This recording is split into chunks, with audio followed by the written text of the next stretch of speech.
ನಿಜವಾದ ನ್ಯೂಸ್ಗೆ ಸ್ವಾಗತ. ಜಮಖಂಡಿಯಿಂದ ಬೆಂಗಳೂರು ಕಡೆಗೆ ತೆರಳುವಾಗ ಸ್ಲೀಪರ್ ಕೋಚ್ ಬಸ್ ರಾತ್ರಿ 11:30 ಸುಮಾರಿಗೆ ಪಲ್ಟಿಯಾಗಿರುವ ಘಟನೆ ಹೊಸಪೇಟೆಯ ರಾಷ್ಟ್ರೀಯ ಹೆದ್ದಾರಿಯಲ್ಲಿ ನಡೆದಿದೆ.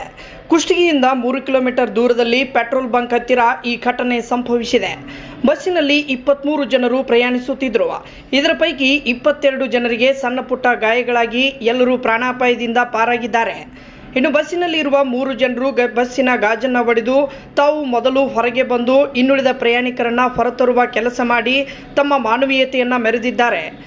ಶಂಶುದ್ದೀನ್ ಮುಲ್ಲಾ, ಇರ್ಫಾನ್ ಪಾಟೀಲ್ ಅಥಣಿ ತಾಲೂಕಿನ ಸೌದ್ ಗ್ರಾಮದವರು ಮತ್ತು ತೌಹೀದ್ ಮಾನಿಕ್ ಮುದೋಳ್ ತಾಲೂಕಿನ ಚಿಚ್ಕಂಡಿ ಗ್ರಾಮದವರು.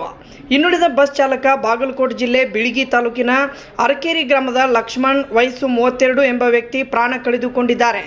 ಸ್ಥಳಕ್ಕೆ ಆರಕ್ಷಕ ಅಧಿಕಾರಿಗಳು ಧಾವಿಸಿ ಬಂದು ಪ್ರಯಾಣಿಕರನ್ನ ಕುಷ್ಟಗಿ ಸರ್ಕಾರಿ ಆಸ್ಪತ್ರೆಗೆ ದಾಖಲಿಸಿದ್ದಾರೆ.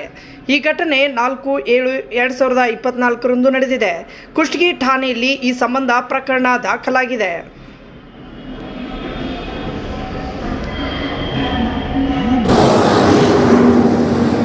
ಡ್ರೈವರ್ದು ಏನೂ ಉಳಿದಿಲ್ಲಪ್ಪ. ಹೆಂಗಂದ್ರೆ